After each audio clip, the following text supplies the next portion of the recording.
Pero mi idea era hacer un medio de comunicación de las nuevas generaciones. Yo creo que también, o sea, yo lo veía una idea brutal, además no había nada de ese estilo y mucho menos en España, pero yo creo que no me llegaba a imaginar la magnitud que iba a tener, entonces fue un crecimiento brutal, que es que no... Una vez que te levantas al día siguiente con 40.000 seguidores... Ya no puedes parar. Vale, eso es lo que quería escuchar.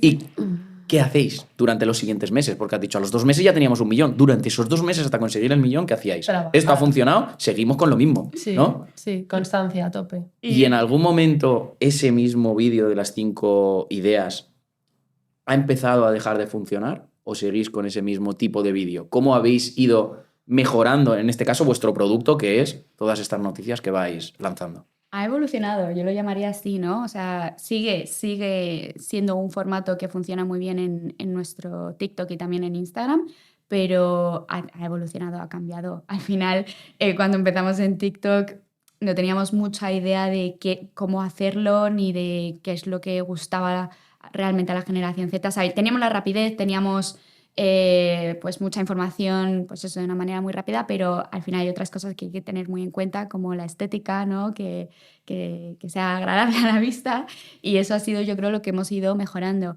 Y durante ese tiempo que dices, ¿qué pasó cuando nos viralizamos?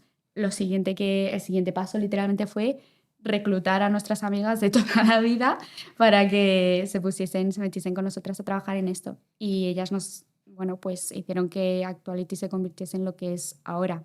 ¿Qué habilidades tenían ellas que vosotras requeríais? Porque me imagino que las llamáis a ellas porque tienen unas habilidades en concreto o porque simplemente son amigas. Tenían unas habilidades y aparte pues teníamos una confianza con ellas y sabíamos su potencial, ¿no? Entonces pues por eso mismo también dijimos blanco y en botella, ¿no? ¿Qué habilidades tenían? Pues mira, Paula, por ejemplo, ella es actriz, con lo cual el tema de cámara y todo eso lo tenía muy controlado, y aparte ella trajo pues un formato que es con el que yo en un principio empecé, pero en ese momento no lo estábamos haciendo bien porque necesitábamos otra cosa, que era simplemente dar la chapa en cámara, y ella lo trajo de una manera mucho más visual, ¿no? No simplemente dar la chapa, sino también añadir pues un montón de pues, dibujitos, PNGs, hacerlo como muy visual, ¿no? No solo nosotras en cámara. Que es que ahora parece que... Un soporte visual a la voz, es lo que estáis diciendo. Que parece obvio lo que estamos diciendo, sí, pero en ese momento, que lo hace todo el mundo, pero es que en ese momento, claro, y cada vez que nos preguntan esto en una entrevista, en plan de por qué el éxito, fuimos pioneras en hacer periodismo en TikTok, y ya no solo digo periodismo en TikTok, es cómo contar una información en el formato que ahora hace todo el mundo. O sea, estuvimos 1 año y medio en TikTok sin que hubiese ni un medio de comunicación ahí, y ahora están todos, no solo medios de comunicación, empresas. Cuando estábamos nosotras no había nada de eso. Y lo que había era, te cojo un vídeo de informativos no sé qué y te lo subo, de tele, ¿sabes? O sea, lo cortaban y lo subían. Lo cortaban y lo subían. No había absolutamente nada, entonces no teníamos ningún tipo de referencia y de inspiración, digamos, de mira, estos lo hacen así y funciona muy bien, vamos a hacer lo mismo, ¿no? Fue totalmente de ir probando y ir evolucionando, como habéis dicho. Sí. Y luego María tardó un poquito más en entrar porque ella estaba trabajando en una agencia de marketing influencer, ¿no? Y pues tardó un poquito más, y ella lo que nos trajo pues es al final una visión de marketing y de cómo funciona todo el tema pues muy buena. ¿Estas 2 personas que se incorporan tenían un trabajo? Sí. Paula no. Paula no. María sí. Paula estaba terminando de estudiar Coraza, creo, actriz. Paula, es verdad. Sí. ¿Y cómo convencisteis a la última integrante de trabajar con vosotras? Lo vieron. Yo creo que no. O sea, dejó su trabajo para incorporarse aquí porque entiendo que al principio no teníais ese beneficio económico, ¿no? A los inicios. No, a los inicios no. Paula, por ejemplo, entró muy al principio. Paula le apasionaba la idea.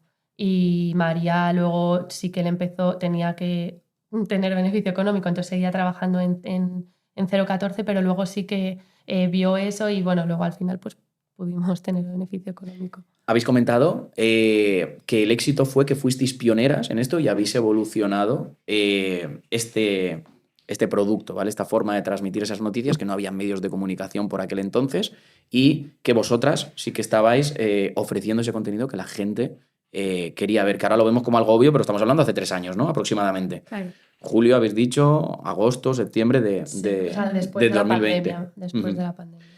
La pregunta sería si pensabais en ese momento que os ibais a convertir en el medio informativo español más grande de TikTok. No, eso sí que no. No, es que no. Pero erais los únicos al principio. Sí, o sea, éramos los únicos, pero no, es que no. ¿Sabes también qué creo que pasa? Que es que tampoco nos imaginábamos que los medios iban a querer entrar en TikTok, ¿no? Entonces no era como, vamos a ser Claro. los más grandes de todos los medios en TikTok.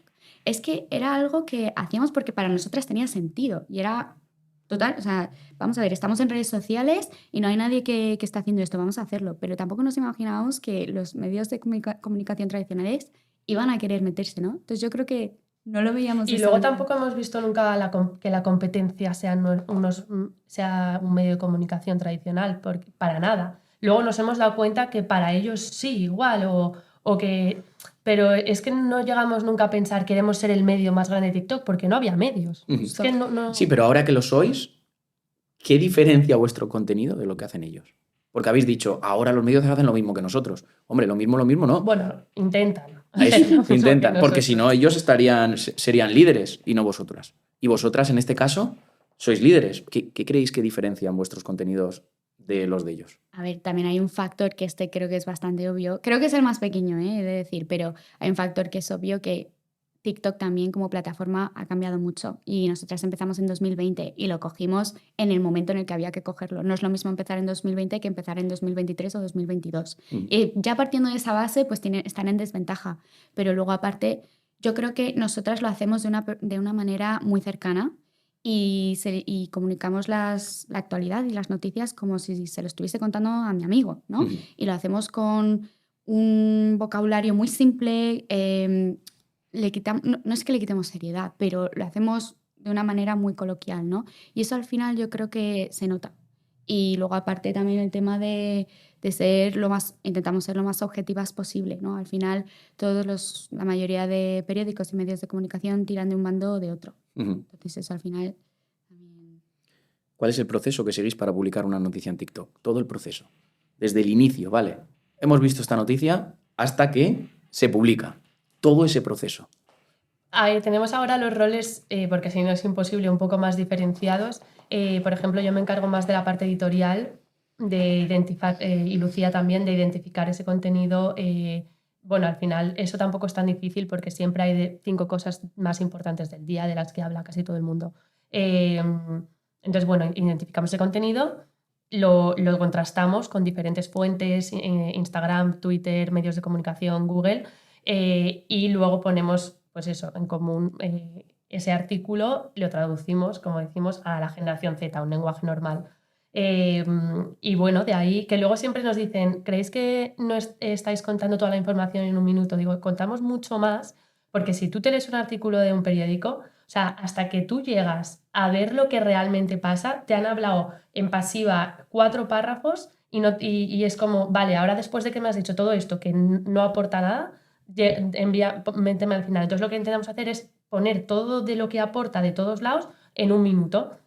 Entonces contamos mucho más. Pero bueno, después de eso, bueno, Gaby se encarga de, por ejemplo, de esto en cuanto a vídeos, de toda la edición, cara, pensar en la creatividad, producción y publicación. Y luego sí, a la hora de hacer colaboraciones con marcas, pues eso también hay un proceso creativo, ¿no? Que pues no puede ser, no es simplemente sacar una noticia sobre una marca, tenemos que darle una vuelta y pues todo eso también pues es parte del día a día.